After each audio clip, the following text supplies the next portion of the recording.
Dédicace du livre Jusqu'au bout des rêves, une œuvre biographique sur Mathieu Kadio Morokro, écrite par Agnès Crédy et Zio Moussa, deux journalistes et écrivains ivoiriens. Un appel à projet pour octroyer des financements. L'initiative est de Diaspora for Africa. Nous y reviendrons. Bienvenue, mesdames et messieurs. Démarrons cette édition en parlant de littérature. Jusqu'au bout des rêves, c'est l'intitulé du livre biographique sur Mathieu Kadio Morokro, président fondateur de l'entreprise Petro-Ivoire. Dans cet ouvrage, c'est l'histoire d'une longue et riche carrière d'un homme rempli d'audace et d'ambition que racontent Agnès Crédy et Zio Moussa, deux plumes de la presse et de la littérature ivoirienne. Nos reporters Emmanuel Bonzo et Marie Seri ont pris part à cette dédicace et nous donnent des détails dans ce reportage. Sous la plume d'Agnès Crédy et de Zio Moussa, la vie de Mathieu Kadio Morokro est passée à la loupe. Jusqu'au bout des rêves revient sur les traces d'un homme au parcours atypique qui très tôt se lance dans l'exigeant et difficile secteur des hydrocarbures en Côte d'Ivoire. Sur le chemin semé d'embûches, ce fils unique d'une fille unique s'illustre de fort belles manières, parvenant à bâtir un groupe industriel Petro-Ivoire, de nos jours, empire de l'or noir en Côte d'Ivoire. C'est donc cette histoire inspirante, une success story d'un magnat du pétrole, couché sur papier que mettent en lumière ces deux éminents journalistes ivoiriens. Aucune nation ne se construit sans que des hommes ou des femmes n'incarnent des ouvreurs de voie et ne montrent le chemin. Et M. Kadio Morokro est un ouvreur de voie et montre le chemin du travail, le chemin de la réussite par le travail, le chemin du positionnement social par le travail. Pour moi qui rencontre donc généralement beaucoup de jeunes, que je sais en quête de modèles et de références, ce livre doit servir de livre de chevet pour leur apprendre à se battre, à s'engager, à exprimer leur volonté d'autonomie. L'idée de consigner la vie de Kadio Morokro en écriture survient il y a 3 ans et demi. S'il émet une réticence au départ, Nana Kadio Morokro, parce que chef du village d'Afalikro, comprend peu de temps après l'utilité de partager le modèle de vie qu'il incarne pour les jeunes générations. L'envie de partager certaines valeurs auxquelles je crois personnellement et la conviction que tout ce qui n'est pas dit ou écrit aujourd'hui peut être irrémédiablement perdu pour demain, voire pour toujours. De plus, ma volonté personnelle de transmettre aux jeunes générations, dans la mesure du possible, le culte et la culture de l'effort et du travail. À la cérémonie dédicace du livre biographique de cet entrepreneur chevronné, on notait la présence de hautes personnalités, notamment le vice-président, un ancien condisciple du lycée classique d'Abidjan. Daniel Cablon-Duncan a salué le courage, la détermination et la rigueur d'un homme aux valeurs et vertus cardinales. J'ai l'agréable de voir et le grand honneur de féliciter ce héros. Je restais certainement modeste car notre héros est un homme à la réussite imprégné d'humilité, qui a su trouver l'équilibre entre ses traditions africaines et sa foi chrétienne catholique. Jusqu'au bout des rêves est une biographie de Mathieu Kadio Morokro, président fondateur de Petro-Ivoire, 3e groupe industriel du secteur pétrolier ivoirien, derrière Total et Shell. L'œuvre est publiée aux éditions Serap et préfacée par Sa Majesté Nanan Bouakwasi III, 17e roi de l'Indénié. Elle compte 198 pages constituées d'écrits et d'images, entraînant le lecteur sur la vie d'un homme d'audace, un rêveur. La sortie officielle de l'œuvre Jusqu'au bout des rêves a regroupé quelques personnalités, des parents, des amis, des hommes de médias, tous admirateurs de Mathieu Kadio Morokro. Quelques-uns parmi eux ont réagi au micro de Emmanuel Bonzo. Ces derniers incitent les jeunes générations à s'approprier cet ouvrage riche en enseignements, mais aussi en expériences personnelles et professionnelles. On les écoute. Je suis très fière de lui pour tout ce qu'il laisse. On va dire qu'il lègue à la jeunesse.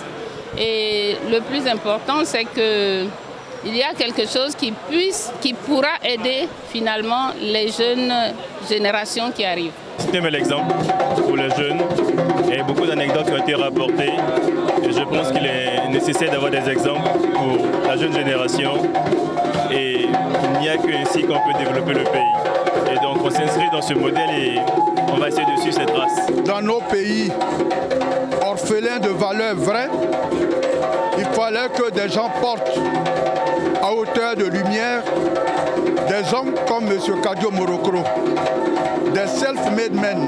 Je donne un message à cette jeunesse pour qu'elle se donne des rêves, pour qu'elle se fixe aussi des rêves sans se fixer de limites. Toute l'œuvre et toute l'audace qui a pu être faite pour montrer en tout cas l'entrepreneuriat, que l'entrepreneuriat c'est possible et avec la volonté on peut toujours réussir. La 4e édition de la tribune CEO Talk, organisée par la Haute École de Commerce de Paris à Abidjan, a récemment reçu Michaela Rugvi-Zangoga. C'est la présidente directrice générale du constructeur automobile allemand Volkswagen au Rwanda. La jeune femme de 33 ans est venue partager avec ses pairs, les chefs d'entreprise ivoiriens et de la sous-région, son parcours et son leadership déployé à la tête de cette firme de construction automobile internationale. La rencontre a eu lieu au siège de la Confédération Générale des Entreprises de Côte d'Ivoire en présence de nos reporters Mondésir Nascimento Djifini, Doumbia Ayouba et Ismaël Doza. Donc j'ai fait 10 heures de test, donc ici c'est pour un poste de dirigeant. Un poste, tu peux être directeur opération, directeur... Voilà, c'était assez large. Elle est l'une des jeunes CEO les plus convoitées en Afrique, décrochée par la Haute École de Commerce de Paris à Abidjan pour une 4e édition de la tribune CEO Talk. Après un fulgurant cursus scolaire et estudiantin, elle s'est donné les prédispositions pour gravir les échelons en entreprise. À 33 ans aujourd'hui, elle dirige Rwanda Volkswagen Mobility Solutions.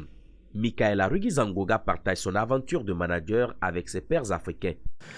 J'ai commencé en mars 2018 et on m'a donné carte blanche en fait. Vraiment, j'ai eu l'opportunité de monter mes équipes moi-même. Ça n'a pas été forcément facile. Il n'y avait pas de bureau. Il y avait vraiment, le bâtiment était là. Il n'y avait pas les partitions. Enfin, les bureaux n'étaient pas faits. Il n'y avait pas de carreaux. Il n'y avait pas de lampes. Il n'y avait rien. Il fallait acheter tout. Voilà. Donc, et on avait 3 mois pour ouvrir parce qu'on a commencé en mars, on a ouvert en juin. Donc c'était vraiment pression. Après c'est vrai que les équipes d'Afrique du Sud venaient en rotation pour nous aider, mais c'était énormément de pression et très court pour lancer la machine en fait. Voilà. Ouais. Et dans ce genre de circonstances, ça s'apprend pas. Il faut faire très vite et il faut faire. Voilà. Son éducation à la base, son expérience, son leadership et sa rage de relever les grands défis font d'elle un modèle dont l'admiration dépasse les frontières rwandaises. Parcours jeune, 33 ans, Michaela qui est CEO de Volkswagen Mobility Rwanda, de venir trouver ici des synergies et des idées pour nous permettre de mieux diriger nos activités, mais aussi de comprendre à travers leurs expériences ce que peut être des réussites. Mon coup de cœur, je dirais que c'est son parcours, voilà, avec toute humilité.